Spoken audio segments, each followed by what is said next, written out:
Hi all, welcome back to another episode of Mehek's insights. അപ്പോൾ ഇന്ന് ഞാൻ വന്നിട്ടുള്ളത് സുഹൂർ ടു ഇഫ്താർ എൻ്റെ ഒരു day in my life video ആയിട്ടാണ്. ചെറിയൊരു കുക്കിങ്ങും കാര്യങ്ങളൊക്കെ ഇതിൽ ഇൻക്ലൂഡ് ചെയ്തിട്ടുണ്ട്. അപ്പോൾ നമുക്ക് വീഡിയോയിലേക്ക് പോവാം. അത്താഴത്തിന് എഴുന്നേറ്റ് കഴിഞ്ഞാൽ ആദ്യം തഹജ്ജുദ് നിസ്കരിക്കാട്ടാ ചെയ്യുക. അപ്പോഴേക്ക് ഉമ്മാമ എന്തെങ്കിലും ഫുഡും കാര്യങ്ങളൊക്കെ കിച്ചണിൽ നിന്ന് പ്രിപ്പയർ ചെയ്യുന്നുണ്ടാവും. പിന്നെ തഹജ്ജുദ് നിസ്കരിച്ച് നേരെ കിച്ചണിലേക്ക് പോവും. അപ്പോൾ ഇന്നത്തെ ഫുഡ് എന്ന് പറയുന്നത് ഇറച്ചിച്ചോറാണ്. അപ്പോൾ ഇറച്ചിച്ചോറും പിന്നെ മടക്ക് ചപ്പാത്തിയും ബീഫ് കറിയൊക്കെ ഉണ്ടായിരുന്നു. പിന്നെ ഞാൻ നേരെ അത്താഴം കഴിക്കലൊക്കെ ആയി. ഇറച്ചിച്ചോറും പിന്നെ ചായ ഉണ്ടായത് അത് കഴിച്ചു. എനിക്കില്ലേ എന്തെങ്കിലും ഫുഡൊക്കെ കഴിച്ച് കഴിഞ്ഞാൽ സ്വീറ്റ് കഴിക്കാൻ ഭയങ്കര ഒരു ക്രേവിങ്സ് വരും. അപ്പോൾ നല്ലതാണോയെന്ന് ചോദിച്ചാൽ എനിക്കറിയില്ല. കാരണം എന്തെങ്കിലും ചില സമയത്ത് എന്തെങ്കിലും സ്വീറ്റായിട്ട് കിട്ടണം എന്നിങ്ങനെ തോന്നിക്കൊണ്ടിരിക്കും. ഇന്നലത്തെ സ്നാക്ക് ബാക്കി ഉണ്ടായിരുന്നു. അപ്പോൾ ഇന്ന് ഈ ഒരു ഈത്തപ്പഴം പൊരിച്ചത് വെച്ചിട്ട് അഡ്ജസ്റ്റ് ചെയ്യാമെന്ന് വിചാരിച്ചു. പിന്നെ ഞാൻ നേരെ സുബഹി നിസ്കരിക്കാൻ വേണ്ടിയിട്ട് പോയി. നമ്മുടെ ഈ ഒരു പ്രെയർ ഡ്രസ്സൊക്കെ എനിക്ക് നല്ല ക്ലീനായിട്ട് എപ്പോഴും ഉണ്ടാകണമെന്ന് കുറച്ചൊരു നിർബന്ധമുള്ള ആളാണ്. അപ്പോൾ നല്ല ക്ലീനാക്കി എപ്പോഴും യൂസ് ചെയ്ത പാടെ നല്ല രീതിക്ക് ഫോൾഡൊക്കെ ചെയ്ത് വെക്കും. ശരിക്കും പറഞ്ഞു കഴിഞ്ഞാൽ എനിക്ക് മഗ്‌രിബിൻ്റെ ടൈമിനൊക്കെ ഊതുത്തിയില്ലേ, ഈ അഗർബത്തിയൊക്കെ കത്തിച്ച് വെക്കുന്ന ശീലമൊക്കെ ഉണ്ട്. ഈ 90s ആളുകൾ ചെയ്യുന്ന കുറച്ച് കാര്യങ്ങൾ ഞാൻ ഫോളോ ചെയ്യുന്നുണ്ട്. അപ്പോൾ എൻ്റെ അടുത്ത് ഫ്രണ്ട്സൊക്കെ ചോദിക്കാറുണ്ട്, നീ എന്താ ഇങ്ങനെ ഈ ഒരു അതായത് പണ്ടുള്ള ആളുകൾ ചെയ്യുന്ന പോലെയാണല്ലോ. പക്ഷേ എന്തോ എനിക്കതൊക്കെ ഇഷ്ടമാണ്.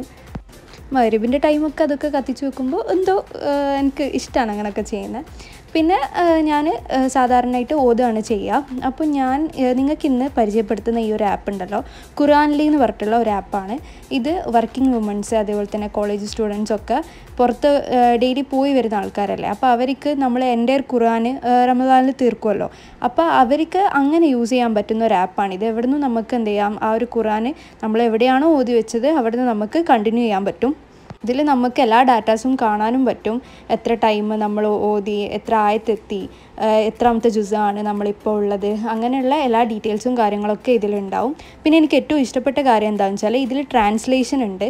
അപ്പോൾ ഞാൻ മലയാള പരിഭാഷ വായിച്ചിട്ടുണ്ടായിരുന്നു കുറച്ച് മുമ്പ്, കുറേയൊന്നും വായിച്ചിട്ടില്ല കേട്ടോ. അതിൽ യൂസ് ചെയ്യുന്ന വേർഡ്സ് കുറച്ച് കട്ടിയുള്ള വേർഡ്സാണ്, മലയാളം വേർഡ്സ് തന്നെ. അപ്പോൾ ഞാനത് പകുതിക്ക് തന്നെ സ്റ്റോപ്പ് ചെയ്യുകയാണ് ചെയ്തത്. പക്ഷേ ഈ ഒരു ആപ്പിൽ നമുക്ക് കിട്ടുന്ന ട്രാൻസ്ലേഷൻ എന്ന് പറയുന്നത് സിമ്പിൾ ഇംഗ്ലീഷാണ്. കാരണം ഏതൊരു കുട്ടിക്കും പെട്ടെന്ന് മനസ്സിലാകുന്ന രീതിയിലാണ് ട്രാൻസ്ലേഷൻ കൊടുത്തിട്ടുള്ളത്. അപ്പോൾ നമുക്കത് പെട്ടെന്ന് മനസ്സിലാക്കി എടുക്കാൻ വേണ്ടി പറ്റും. അതും എനിക്കിതിൽ കണ്ടൊരു പ്ലസ് പോയിൻ്റാണ്. ഈ ആപ്പ് നമുക്ക് ആപ്പ് സ്റ്റോറിലും അതുപോലെ തന്നെ പ്ലേ സ്റ്റോറിലും ഒക്കെ അവൈലബിൾ ആണ്. ഈ ആപ്പിൻ്റെ ലിങ്ക് ഞാൻ ഡിസ്ക്രിപ്ഷനിൽ കൊടുത്തേക്കാം. അപ്പോൾ വേണ്ടവർ പോയി ഡൗൺലോഡ് ചെയ്യാം. പിന്നെ ഖുർആനൊക്കെ ഓതിക്കഴിഞ്ഞാൽ ഞാൻ നേരെ പോയിട്ട് ഒന്ന് കിടന്നുറങ്ങും. പിന്നെ എണീക്കാൻ വേണ്ടിയിട്ട് ഒരു 10:30 അല്ലെങ്കിൽ 11 ആവും എഴുന്നേൽക്കാൻ.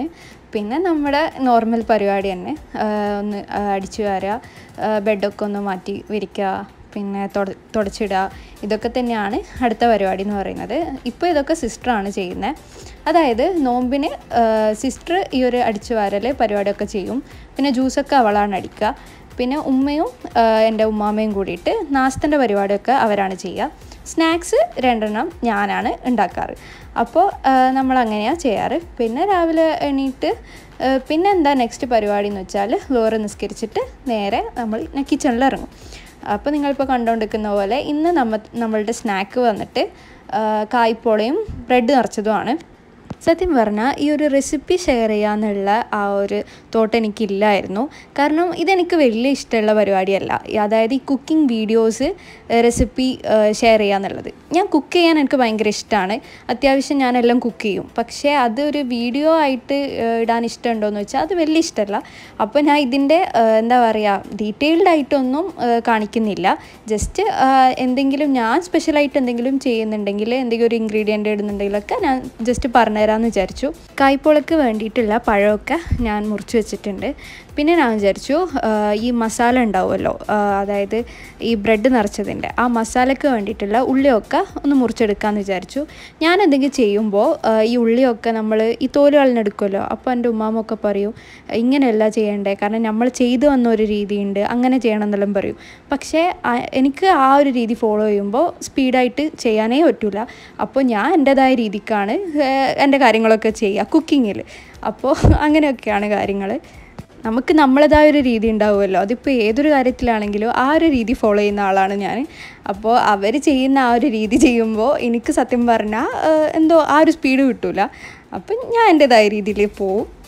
അതൊക്കെ ഉമ്മാമ്മ പറയുമ്പോൾ ഞാൻ ഇങ്ങനെ വിചാരിക്കും, ഈ ഒരു ഉള്ളിൻ്റെ ഈ ഒരു തോല് കളയാനൊക്കെ ഇത്രയും രീതികളൊക്കെ ഉണ്ടോ? കാരണം നമുക്ക് നമ്മളേതായ രീതിയിൽ ചെയ്താൽ പോരെ എന്നൊക്കെ ഇങ്ങനെ വിചാരിക്കും. അപ്പോൾ അതവിടെ വെക്കട്ടെ. അപ്പോൾ ഉള്ളിയൊക്കെ മുറിച്ചിട്ടുണ്ട്. ഉള്ളിയിൽ പച്ചമുളകും ജസ്റ്റ് അവിടെ മുറിച്ച് അത് ഓക്കെ ആക്കി വെച്ചു. പിന്നെ ഇതിന് വേണ്ടിയിട്ടുള്ള ബീഫ് ഒന്ന് ഷ്രെഡ് ചെയ്തെടുത്തിട്ടുണ്ട്. പിന്നെ ഞാൻ പറഞ്ഞ പോലെ ഉമ്മാമ്മ ഇന്ന് അരിപ്പത്തിലാണ് ഉണ്ടാക്കുന്നത്, ഒറോട്ടി എന്ന് പറയും. അപ്പോൾ ഉമ്മാമ്മ അത് ഉണ്ടാക്കുന്നുണ്ട്. എൻ്റെ ഉമ്മ ഇവിടുന്ന് ബീഫ് കറിയും ഉണ്ടാക്കി വെക്കുന്നുണ്ട്. അപ്പോൾ അവരെ പണി നല്ല രീതിക്ക് പോയിക്കൊണ്ടിരിക്കുകയാണ്. അപ്പോഴേക്ക് സൂപ്പർ മാർക്കറ്റിൽ നിന്ന് ഇന്ന് വേണ്ട സാധനങ്ങളൊക്കെ വന്നിട്ടുണ്ടായിരുന്നു. പാലും ഈ ഒരു ബ്രെഡ് അതിൻ്റെ കാര്യങ്ങളൊക്കെ വന്നിട്ടുണ്ടായിരുന്നു. പിന്നെ നെക്സ്റ്റ് പണി എന്താണെന്ന് വെച്ചാൽ ജ്യൂസ്. അതെൻ്റെ അനിയത്തി വന്നിട്ട് അടിക്കുന്നുണ്ട്.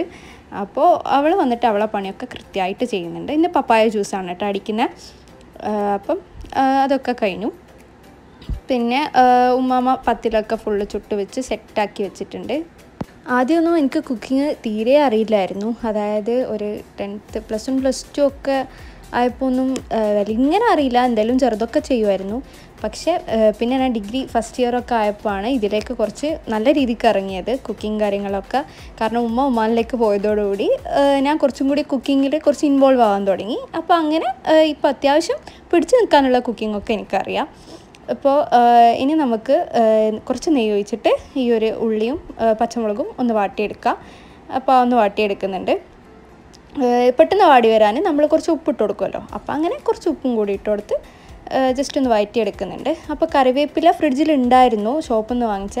പക്ഷേ എനിക്ക് ഫ്രഷ് കറിവേപ്പില ഭയങ്കര ഇഷ്ടമാണ്. അപ്പോൾ അങ്ങനെ വീട്ടിൻ്റെ ഇത് ഉമ്മാമ്മ വളർത്തുന്ന കറിവേപ്പിലയാണ് കേട്ടോ. അപ്പോൾ അവിടെ പോയിട്ട് കറിവേപ്പില പറിച്ചെടുത്തു. ഇതിന് നല്ലൊരു ഫ്രഷ് നല്ലൊരു സ്മെല്ലും ആണ്, നല്ല ടേസ്റ്റാണ് നമ്മൾ വീട്ടിലുള്ള കറിവേപ്പില ഇട്ടാൽ. അപ്പോൾ അതെനിക്ക് ഭയങ്കര ഇഷ്ടമാണ്. അപ്പോൾ അങ്ങനെ കറിവേപ്പിലൊക്കെ ഇട്ട് നല്ല രീതിക്ക് അതൊന്ന് വഴറ്റിയെടുക്കുന്നുണ്ട്. പിന്നെ ഇതിൽ വന്നിട്ട് കുറച്ച് മുളക് പൊടി, മഞ്ഞൾപ്പൊടി അതാണ് ഇട്ട് കൊടുക്കുക. ഞാനിത് ടീസ്പൂൺ കണക്കൊന്നും പറയാത്തത് എന്താണെന്ന് വെച്ചാൽ ഞാനങ്ങനെ ഒരു മെഷർ ചെയ്തിട്ടിടുന്ന ആളല്ല.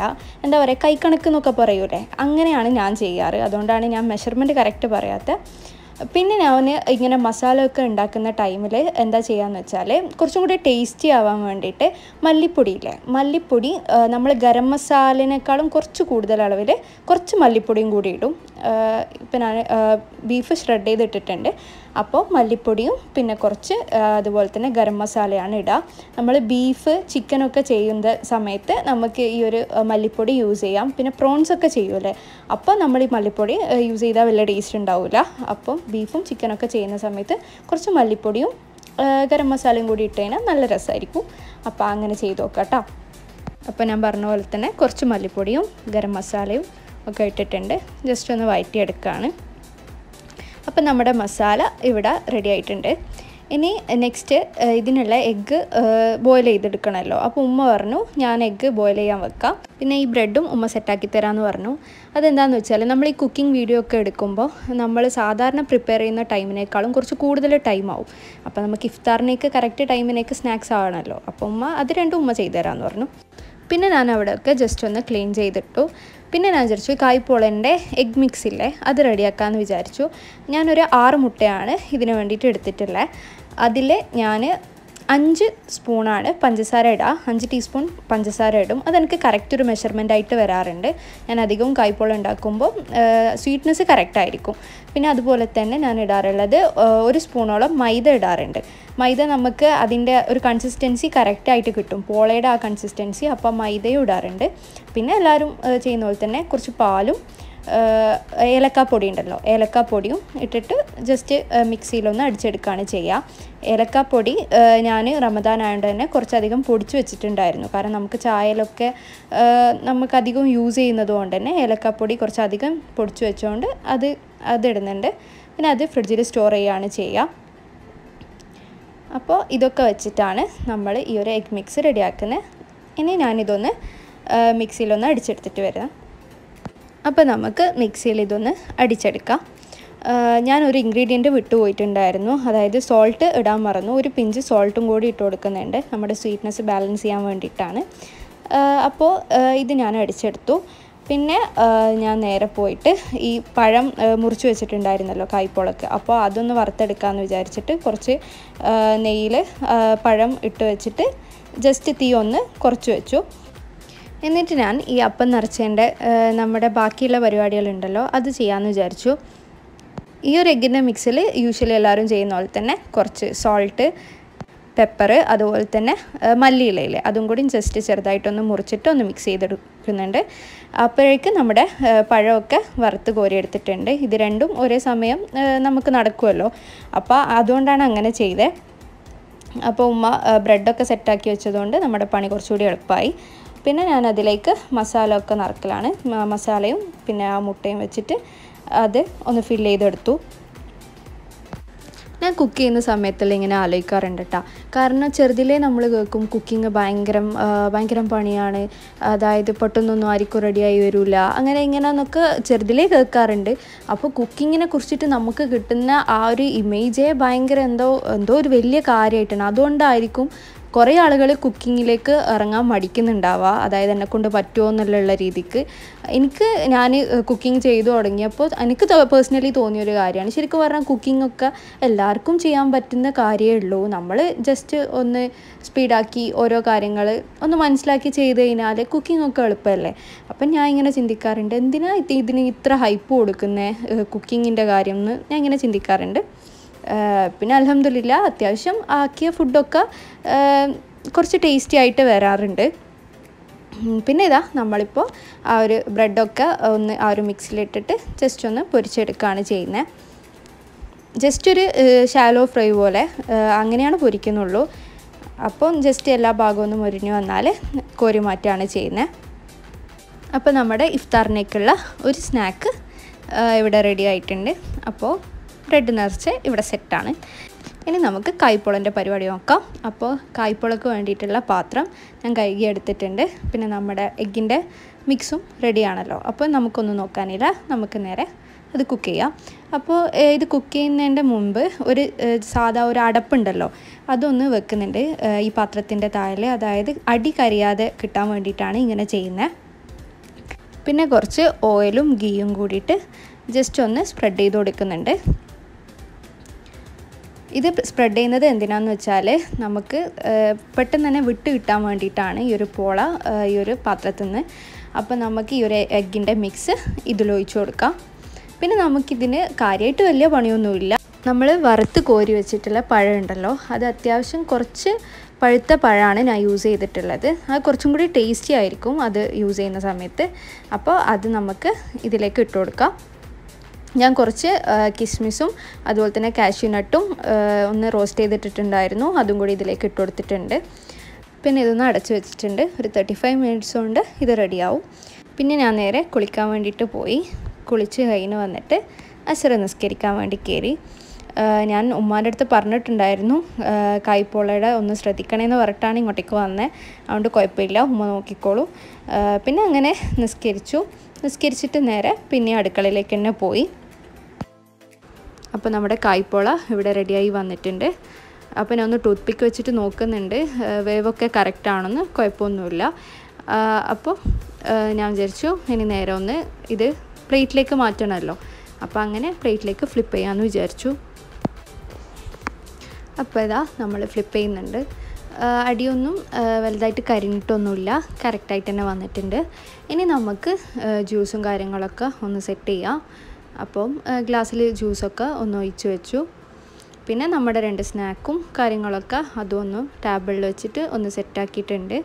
പിന്നെ കുക്കിങ്ങിനെ കുറിച്ചിട്ട് കൂടുതലായിട്ട് നിങ്ങൾക്ക് പറഞ്ഞുതരാൻ മാത്രമൊന്നും എനിക്കറിയില്ല, കാരണം ഞാനും ബിഗിനറാണ്, ഓരോന്നും പഠിച്ചു വരുന്നേ ഉള്ളൂ. കുക്കിംഗ് ചെയ്യാൻ നല്ല ഇഷ്ടമാണ്, അങ്ങനെയൊക്കെ തന്നെ. ഇന്ന് പറഞ്ഞ കാര്യങ്ങളിൽ ഏതെങ്കിലും നിങ്ങൾക്ക് യൂസ്ഫുൾ ആകാമെന്നുണ്ടെങ്കിൽ നിങ്ങൾ കമൻറ്റിൽ ഷെയർ ചെയ്യുക. പിന്നെ വീഡിയോസൊക്കെ ഇഷ്ടമാണെന്നുണ്ടെങ്കിൽ ഫ്രണ്ട്സിനും റിലേറ്റീവ്സിനും ഒക്കെ ഷെയർ ചെയ്ത് കൊടുക്കുക.